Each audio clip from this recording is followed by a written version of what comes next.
ನಮಸ್ಕಾರ. ಇದು ಸುದ್ದಿ ವಿಶ್ಲೇಷಣೆ. ನಾನು ಶಶಿಧರ್ ಭಟ್. ಇದು ನನ್ನ ಡಿಜಿಟಲ್ ವಾಹಿನಿ. ಇವತ್ತು ಅಕ್ಟೋಬರ್ 9. ಸೌಜನ್ಯ ಅನ್ನುವ ಹೆಣ್ಣು ಮಗಳು ಕಾಮಕ್ಕೆ ಬಲಿಯಾದವಳು, ದೌರ್ಜನ್ಯಕ್ಕೆ ಬಲಿಯಾದವಳು. ಇದೇ ದಿನ 2012 ಅಕ್ಟೋಬರ್ 9ರಂದು ಸೌಜನ್ಯ ಬೇರೆ ಬೇರೆ ರೂಪದಲ್ಲಿ ಎಲ್ಲರನ್ನ ಕಾಡ್ತಾ ಇದ್ದಾಳೆ.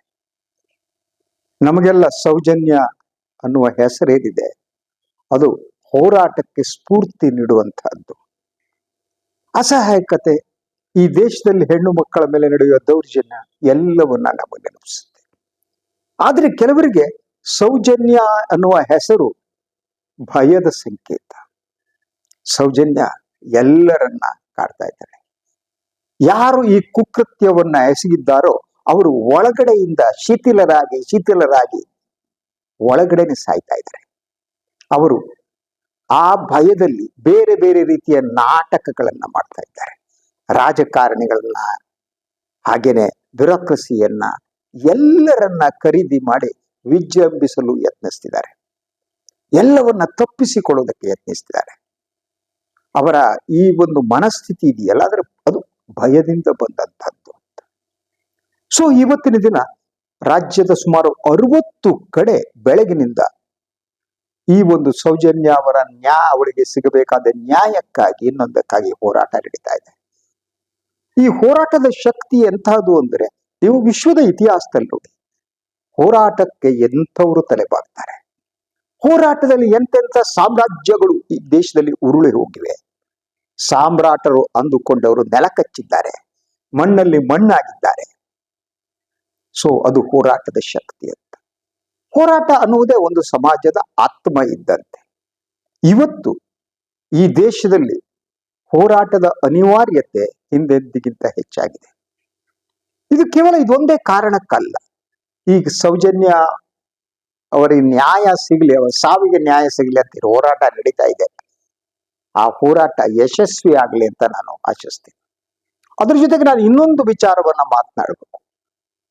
ಅದು ಈ ದೇಶದ ಸರ್ವೋಚ್ಚ ನ್ಯಾಯಾಲಯದ ಮುಖ್ಯ ನ್ಯಾಯಾಧೀಶರ ಮೇಲೆ ಶೂವನ್ನ ಎಸೆಯಲು ಯತ್ನಿಸಿದ ಪ್ರಕರಣ, ಎಸೆದ ಪ್ರಕರಣ. ಈ ಪ್ರಕರಣ ಹಲವರನ್ನ ಬೆತ್ತಲೆಗೊಳಿಸಿದೆ. ದುಷ್ಟರು ಯಾರು ಅನ್ನೋದು ಗೊತ್ತಾಗ್ತಾ ಇದೆ. ಈ ಮನಸ್ಥಿತಿ ಹೇಗೆ ಬಂತು ಅಂತ ಗೊತ್ತಾಗ್ತಾ ಇದೆ.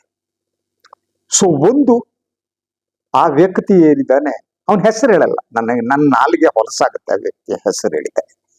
ಅವನು ಲಾಯರ್ ಅಂತೆ. ಅವನು, ಆ ವ್ಯಕ್ತಿ ತನ್ನ ಕೃತ್ಯವನ್ನ ಡಿಫೆಂಡ್ ಮಾಡ್ಕೊಂಡಿದ್ದು ಒಂದ್ ಕಡೆ ಆದ್ರೆ, ದೆಹಲಿ ಪೊಲೀಸರು ಅವನನ್ನ ಬಿಟ್ಟು ಅವನ ಶೂವನ್ನ ವಾಪಸ್ ಕೊಟ್ಟು ಕಳಿಸಿದ್ದು. ಆತ ಆ ಶೂವನ್ನ ಇನ್ಯಾರ ಮೇಲೆ ಎಸಿತಾನೋ ಗೊತ್ತಿಲ್ಲ. ಯಾಕೆಂದ್ರೆ ಅವನು ಕ್ಷುದ್ರ ವ್ಯಕ್ತಿ, ಅವನ ಮನಸ್ಸು ಮಲಿನವಾಗಿದೆ. ಅವನ ಒಬ್ಬನದೇ ಅಲ್ಲ, ಇನ್ನೊಬ್ಬ ವ್ಯಕ್ತಿ ಮಧ್ಯಪ್ರದೇಶದ ಬಾರ್ ಅಸೋಸಿಯೇಷನ್ನ ಅಧ್ಯಕ್ಷನಾಗಿದ್ದವನು, ಮಾಜಿ ಮಿಶ್ರಾ ಅಂತ. ಮಿಶ್ರಾ ಅಂದ್ರೆ ಗೊತ್ತಲ್ವಾ? ಮಿಶ್ರಾ ಅನ್ನೋದು ಯಾರ ಸರ್ ನೇಮ್ ಅಂತ? ಬ್ರಾಹ್ಮಣರ ಸರ್ ನೇಮ್ ಅದು. ಆ ಮಿಶ್ರಾ ಅಂಬೇಡ್ಕರ್ ಬಗ್ಗೆ ಕೊಳಕು ಮನುಷ್ಯ ಅಂತ ಹೇಳಿದ್ದಾರೆ. ಅಂಬೇಡ್ಕರ್ ಸಂವಿಧಾನವನ್ನೇ ಬರದಿಲ್ಲ ಅಂತ ಹೇಳಿದ್ದಾನೆ. ತನ್ನ ಮೇಲೆ 100 ಕೇಸ್ ಹಾಕಿದ್ರು ಎದುರಿಸ್ತೀನಿ ಅಂತಿದ್ದಾನೆ. ಇವರೆಲ್ಲ ಈ ದೇಶವನ್ನ ಅಸ್ಥಿರಗೊಳಿಸುವ, ದೇಶವನ್ನ ನಾಶಪಡಿಸುವಂತ ಪಾಪಿಗಳು ಇವರು ಅಂತ. ಇವರಿಗೆ ಬದುಕುವ ಯೋಗ್ಯತೆ ಇಲ್ಲ. ಆತನ ಮೇಲೂ ಕೂಡ ಕ್ರಮ ತಗೋತಾ ಇಲ್ಲ. ಹಾಗಿದ್ರೆ ಈ ಧೈರ್ಯ ಹೇಗೆ ಬರ್ತಾ ಇದೆ ಅನ್ನೋದನ್ನ ನಾನು ನೋಡ್ಬೇಕು. ಪ್ರಾಯಶಃ 10-15 ವರ್ಷದ ಹಿಂದೆ ಯಾರಿಗೂ ಈ ಧೈರ್ಯ ಬರ್ತಿರ್ಲಿಲ್ಲ. ಯಾರು ಚೀಫ್ ಜಸ್ಟಿಸ್ ಮೇಲೆ ಸನಾತನ ಧರ್ಮ ಅಂತ ಹೇಳಿಕೊಂಡು ಶೂವನ್ನ ಎಸೆಯುವ ಕೆಲಸವನ್ನು ಮಾಡ್ತಿರ್ಲಿಲ್ಲ. ಈಗ ಇವರಿಗೆಲ್ಲ ಏನಿದೆ ಅಂತ ಅಂದ್ರೆ, ತಮ್ಮ ಈ ಕೃತ್ಯಕ್ಕೆ ನಾಗಪುರದ ಆಶೀರ್ವಾದ ಇದೆ, ಸಂಘದ ಆಶೀರ್ವಾದ ಇದೆ, ಹಾಗೇನೆ ಈ ಸರ್ಕಾರದ, ಕೇಂದ್ರ ಸರ್ಕಾರದ ಆಶೀರ್ವಾದ ಅನ್ನೋದೇನಿದೆ, ಅವರನ್ನ ಇನ್ನಷ್ಟು ಬಲಿಷ್ಠರನ್ನಾಗಿ ಮಾಡಿದೆ, ಅಥವಾ ತಾವು ಬಲಿಷ್ಠರು ಎಂದುಕೊಂಡಿದ್ದಾರೆ.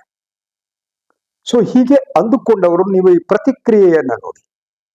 ಪ್ರಧಾನಿ ನರೇಂದ್ರ ಮೋದಿ ಅವರು ಈ ಘಟನೆ ಬೆಳಗ್ಗೆ 11 ಗಂಟೆಗೆ ನಡೆದ್ರೆ ಸಂಜೆ ಹೊತ್ತಿಗೆ ಒಂದು ಸ್ಟೇಟ್ಮೆಂಟ್ ಅನ್ನ ಕೊಡ್ತಾರೆ ಎಲ್ಲ ಒತ್ತಡ. ಅದರ ಆದ್ಮೇಲೆ ಬಿಜೆಪಿಯ ಯಾವ ನಾಯಕರುಗಳು ಇದನ್ನು ಖಂಡಿಸಲ್ಲ, ಹೋಮ್ ಮಿನಿಸ್ಟರ್ ಖಂಡಿಸಲ್ಲ. ಈ ದೇಶದ ಸರ್ವೋಚ್ಚ ನ್ಯಾಯಾಲಯದ ಮುಖ್ಯ ನ್ಯಾಯಾಧೀಶರ ಮೇಲೆ ಚಪ್ಪಲಿಯನ್ನ ಒಗೆಯುವುದು, ಶೂ ಅನ್ನ ಒಗೆಯುವುದು ಅಂದ್ರೆ ಅದು ಇಸಿ ನಮ್ಮ ಸಂವಿಧಾನಕ್ಕೆ ಮಾಡುವ ಅಪಚಾರ. ಮೊದಲನೇದು, ಇದು ನಿಜವಾದ ಅರ್ಥದಲ್ಲಿ ದೇಶದ್ರೋಹ. ಇವನು ದೇಶದ್ರೋಹ, ಮತ್ತು ಇನ್ನೊಂದು ಆ ಮಿಶ್ರಾ ಅನ್ನುವ ವಕೀಲ, ಆತಂದು ಕೂಡ ದೇಶದ್ರೋಹ. ಅಂಬೇಡ್ಕರ್ರನ್ನ ಅವನು ಕೊಳಕು ಮನುಷ್ಯ ಅಂತ ಹೇಳುವ ಮೂಲಕ ತನ್ನ ಕೊಳಕು ಮನುಷ್ಯನ ಎಕ್ಸ್ಪೋಸ್ ಮಾಡಿದ್ದಾನೆ. ಇಷ್ಟು ಹೇಳಿ ಸುಮ್ಮನೆ ಕೂತ್ಕೊಳ್ಳಕ್ಕಾಗಲ್ಲ. ಏನು ಸರ್ವೋಚ್ಚ ನ್ಯಾಯಾಲಯದ ಮುಖ್ಯ ನ್ಯಾಯಾಧೀಶ ಗವಾಯಿ ಅವರು ಅವನನ್ನು ಕ್ಷಮಿಸ್ಬಿಡಿ ಅಂತ ಹೇಳಿರಬಹುದು.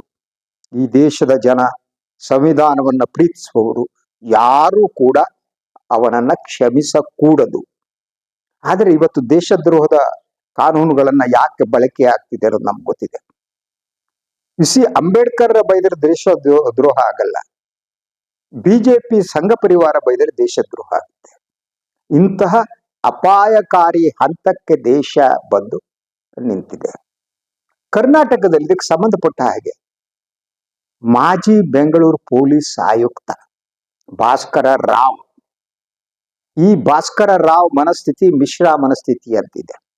ರಾವು ಮಿಶ್ರಾ, ಈ ವ್ಯಕ್ತಿ, ಇವರಿಗೂ ಅಷ್ಟೇ ನನಗೆ ಗೌರವ ಕೊಡಬೇಕು ಅಂತ ಅನ್ಸಲ್ಲ.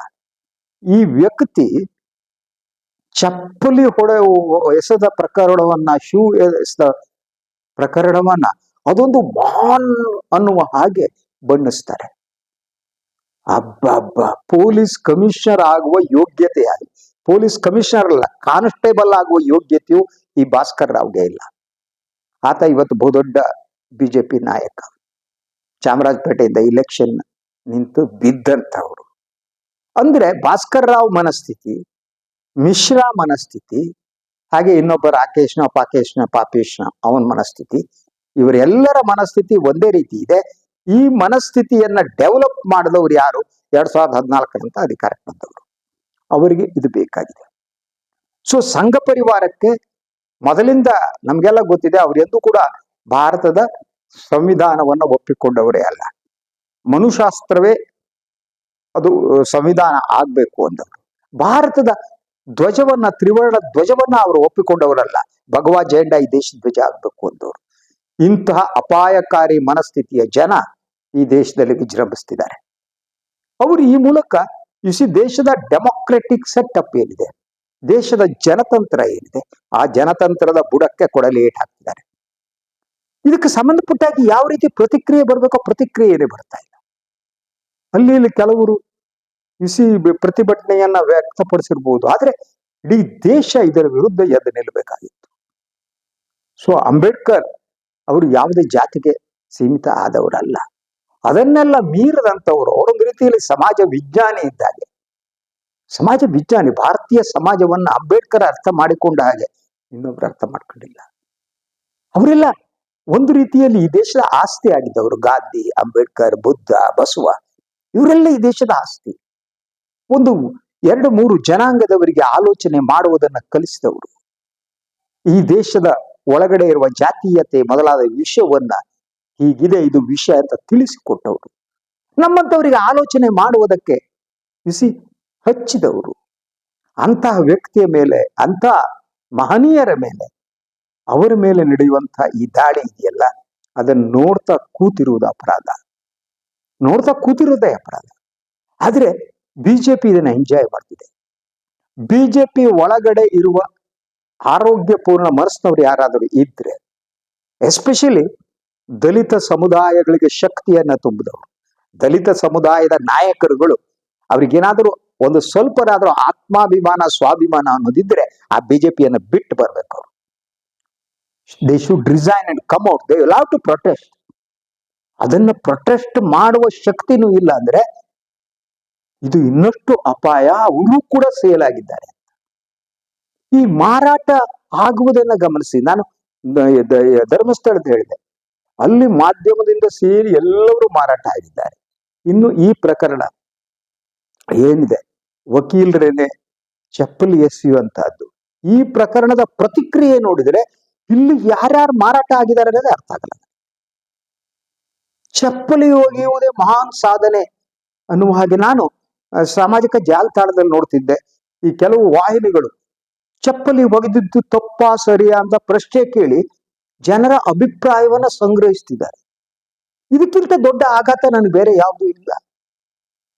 ಸೊ ಮುಖ್ಯ ನ್ಯಾಯಾಧೀಶರ ಮೇಲೆ ಚಪ್ಪಲಿ ಶೂ ಒಗೆದಿದ್ದು ಸರಿನಾ ತಪ್ಪಾ ಅಂತ ಮಾಧ್ಯಮಗಳು, ಇದು ಸರಿನಾ ತಪ್ಪಾ ಅಂತೇಳಿ ನೀವು ಜನರಿಂದ ಅಭಿಪ್ರಾಯ ಪಡಿಬೇಕಾ? ಈ ದೇಶದ ಸಂವಿಧಾನವನ್ನ ಪ್ರೀತಿಸ ಎಲ್ಲರೂ ಕೂಡ ಇದು ಪ್ರಶ್ನೆನಾ? ಇದು ತಪ್ಪ ಸರಿನಾ ಅನ್ನೋ ಪ್ರಶ್ನೆನಾ? ಇದು ಅಪರಾಧ, ದೇಶದ್ರೋಹ, ಈ ದೇಶವನ್ನ ನಾಶಪಡಿಸುವಂತದ್ದು. ಇದನ್ನ ಈ ರೀತಿ ತಿರುಚಲಾಗ್ತಾ ಇದೆ. ಸತ್ಯವನ್ನ ಮಾತನಾಡುವವರು ಕಡಿಮೆ ಆಗ್ತಿದ್ದಾರೆ. ಸತ್ಯವನ್ನ ಮಾತನಾಡಿದ್ರೆ ಅವ್ರ ಮೇಲೆ ದಾಳಿ ನಡೆಯುತ್ತೆ, ಬೈಗಳ ನಡೆಯುತ್ತೆ. ಇದನ್ನ ನಾನು ಎದುರಿಸ್ತಾ ಇದ್ದೀನಿ. ಆ ಕಾರಣಕ್ಕೆ ನನ್ನ ಮೊಬೈಲ್ ಏನಿದೆ, ನಾನು ಮೊಬೈಲ್ ಅನ್ನ ಸೈಲೆನ್ಸ್ ಅಲ್ಲೆಲ್ಲೋ ಹಾಕಿರ್ತೀನಿ, ನನಗೆ ಗೊತ್ತಿರುವ ನಂಬರ್. ಯಾಕಂದ್ರೆ ಈ ರೀತಿಯ ದಾಳಿ ನಡೆಸ್ತಾರೆ. ನನಗೆ ನಿನ್ನೆ ಮಂಗಳೂರಿನವ್ರು ಯಾರೋ ಒಬ್ರು ಸಂದೇಶ ಕಳಿಸಿದ್ರು, ಸಾರ್ ಜಾಗರೂಕರಾಗಿರಿ ಅಂತ ಅಂದ್ರು. ಯಾಕೆಂತ ಕೇಳಿದ್ರೆ, ಜಾಗರೂಕ ನನಗೆ, ನಾನು ಆರಾಮಾಗಿ ಸ್ಕೂಟರ್ನಲ್ಲೋ ಬಸ್ನಲ್ಲೋ ಓಡಾಡ್ತೀನಿ, I have nothing to lose ಅಂದೆ. ಅವರು ಲಂಕೇಶ್ ಪತ್ರಿಕೆಯ ರಶೀದ್ ಅನ್ನುವ ಪತ್ರಕರ್ತನನ್ನು ನೆನಪಿಸಿದ್ರು. ರಶೀದ್ ಹತ್ಯೆ ಆಗಿತ್ತು. ಅವರು ರಶೀದ್ ಧರ್ಮಸ್ಥಳದ ಎಲ್ಲ ಅವ್ಯವಹಾರಗಳನ್ನ, ಅಲ್ಲಿ ನಡೆಯುವ ಅಕ್ರಮಗಳನ್ನ ವರದಿ ಮಾಡಿದ್ರು. ಅವರ ಹತ್ಯೆ ಆಗೋಯ್ತು. ಆ ಹತ್ಯಾ ಪ್ರಕರಣ ಮಾಡಿದವರು ಯಾರು ಏನು ಹೊರಗಡೆ ಬಂದಿಲ್ಲ. ರಶೀದ್ ಮಾಡಿದ್ದ ಒಂದೇ ಅಂತ ಅಂದ್ರೆ ಆ ಸ್ಥಳದ ಅಲ್ಲಿನ ಅಕ್ರಮಗಳನ್ನ ಬಯಲಿಗೆಳೆದದ್ದು. ಲಂಕೇಶ್ ಲಂಕೇಶ್ರಾಗ್ಲಿ ಅದರ ಹತ್ರ ಬಂದ ಆ ಸಂಸ್ಥೆ ಕೂಡ ಅವ್ರನ್ನ ರಕ್ಷಣೆ ಮಾಡಕ್ ಸಾಧ್ಯ ಆಗಿಲ್ಲ. ಅವ್ರು ಅದನ್ನ ನನಗೆ ನೆನಪಿಸಿದ್ರು, ಸಾರ್ ಬಿ ಕೇರ್ಫುಲ್. ನಾನು ಕೇರ್ಫುಲ್ ಆಗಿದ್ದು, ನನಗೇನಾಗ್ಬೋದು, ನಥಿಂಗ್ ಟು ಲೂಸ್ ಅಲ್ವಾ. ನಾನು ಸತ್ಯವನ್ನ ಹೇಳ್ತೀನಿ. ಸತ್ಯವನ್ನ ಹೇಳಬೇಕಾದ್ರೆ ಅದನ್ನ ಪ್ರತಿಕ್ರಿಯೆಯನ್ನ ನೋಡಿ ಸತ್ಯವನ್ನು ಹೇಳಬೇಕಾಗಿಲ್ಲ. ಹೀಗಾಗಬಹುದು ಅಂತ ಅಂದುಕೊಂಡು ಸತ್ಯವನ್ನು ಹೇಳಬೇಕಾಗಿಲ್ಲ. ಸತ್ಯವನ್ನು ಹೇಳುವುದಕ್ಕೆ ಒಂದು ಎದೆಗಾರಿಕೆ ಬೇಕು. ಮತ್ತು ನಿಮಗೊಂದು ಗೊತ್ತಾ, ಸುಳ್ಳು ಹೇಳುವುದು ಏನಿದೆ, ಸುಳ್ಳು ಹೇಳುವುದಕ್ಕಿಂತ ಸತ್ಯ ಹೇಳುವುದು ಬಹಳ ಸುಲಭವಾದ್ದು, ಸರಳವಾದ್ದು. ಸುಳ್ಳಾದರೆ ನಾವು ನೆನಪಿಟ್ಟಬೇಕಾಗುತ್ತೆ, ಮೇಂಟೈನ್ ಮಾಡ್ಬೇಕು. ಸತ್ಯ ಹಾಗಿಲ್ವಲ್ಲ, ಸತ್ಯವನ್ನು ಮೇಂಟೈನ್ ಮಾಡ್ಬೇಕಾಗಿಲ್ಲ. ಸತ್ಯವನ್ನ ಆ ಕ್ಷಣಕ್ಕೆ ಹಾಗೆ ಹೇಳಬಹುದು ಅಂತ.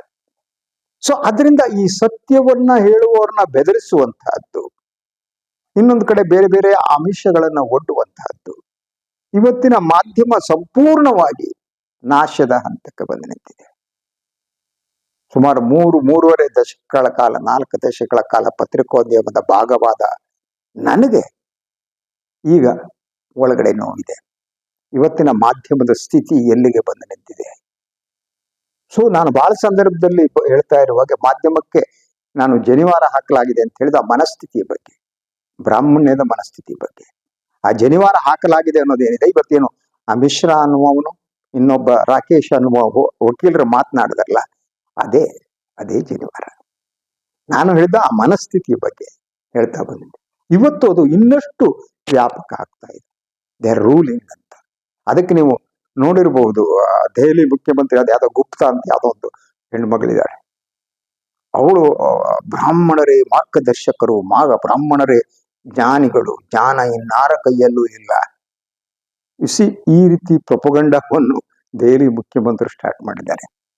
ಅಂದ್ರೆ ಬಿಜೆಪಿಯವರ ಮೂಲ ಉದ್ದೇಶ ಅಥವಾ ಷಡ್ಯಂತ್ರ ಇದೆಯಲ್ಲ, ಅದು ಮನುಧರ್ಮಶಾಸ್ತ್ರದ ಸ್ಥಾಪನೆ ಅಂತ. ಮನುಧರ್ಮಶಾಸ್ತ್ರವನ್ನ ಸ್ಥಾಪನೆ ಮಾಡುವುದಕ್ಕಾಗಿ ಮತ್ತು ಈ ಒಂದು ವ್ಯವಸ್ಥೆ ಇದೆಯಲ್ಲ, ಸೊ ಬ್ರಾಹ್ಮಣ ಕ್ಷತ್ರಿಯ ವೈಶ್ಯ ಶೂದ್ರ ಅನ್ನುವ ಈ ಶ್ರೇಣೀಕೃತ ಸಮಾಜ ಇದೆಯಲ್ಲ, ಆ ಸಮಾಜವನ್ನ ಪುನರ್ ಸ್ಥಾಪಿಸುವಾಗ ಹೊರಟಿದ್ದು. ಇವರಿಗೆ ಅಡ್ಡಿ ಆಗುವುದು ಯಾರು ಅಂತಂದ್ರೆ, ಸೊ ಗವಾಯಿ ಅವರಂತಹ ಮುಖ್ಯ ನ್ಯಾಯಾಧೀಶರು, ಡಾಕ್ಟರ್ ಅಂಬೇಡ್ಕರ್, ಸಂವಿಧಾನ, ಇದೆಲ್ಲ ಇವರ ಉದ್ದೇಶಕ್ಕೆ ಬಹುದೊಡ್ಡ ಅಡ್ಡಿ. ಆದ್ರಿಂದ ಆ ಉದ್ದೇಶ ಈಡೇರಿಕೆಗಾಗಿ ಇದನ್ನೆಲ್ಲ ನಾಶಪಡಿಸ್ಬೇಕು ಅನ್ನೋದು ಅವ್ರು ಹೊರಟಿದ್ದಾರೆ. ಆದ್ರಿಂದ everybody should take it very seriously. ಇದನ್ನ ಗಂಭೀರವಾಗಿ ಪರಿಗಣಿಸಬೇಕಾಗಿದೆ. ಸೊ ಈ ಗಂಭೀರವಾಗಿ ಪರಿಗಣಿಸುವ ಮೂಲಕ ಮಾತ್ರ ನಾವು ಆರೋಗ್ಯಪೂರ್ಣ ಪ್ರತಿಕ್ರಿಯೆ ನೀಡೋದಕ್ಕೆ ಸಾಧ್ಯ. ಅದಿಲ್ಲ ಅಂದ್ರೆ ಎಲ್ಲ ಘಟನೆಗಳನ್ನ ಗಮನಿಸ್ತಾ ಹೋಗಿ ಇತ್ತೀಚಿನ ಬೆಳವಣಿಗೆ so they are inter related. ಅವ್ರ ಮನಸ್ಸೆಲ್ಲ ಒಂದೇ ರೀತಿ ಇದೆ. ಸೊ ಧರ್ಮಸ್ಥಳ ಹೆಣಾಹುತ ಪ್ರಕರಣವನ್ನ ಮುಚ್ಚಿ ಹಾಕಲು ಯತ್ನ ನಡೆಸುತ್ತಿರುವಂತಹ ಸರ್ಕಾರ, SITಗಳು, ಅವರ ಸುತ್ತಮುತ್ತ ಇರುವ ಬಟ್ಟಂಗಿಗಳು, ಹಾಗೇನೆ ಈ ರಾಕೇಶ್ ಪಕೇಶ್ ಅನ್ನುವ ಲಾಯರು, ಮಿಶ್ರಾ ಎನ್ನುವ ಲಾಯರು, ಇವರೆಲ್ಲರ ಹಿಂದೆ ಡಿಕ್ಟೇಟ್ ಮಾಡುವ ಮನಸ್ಥಿತಿ ಒಂದೇನೆ ಅಂತ.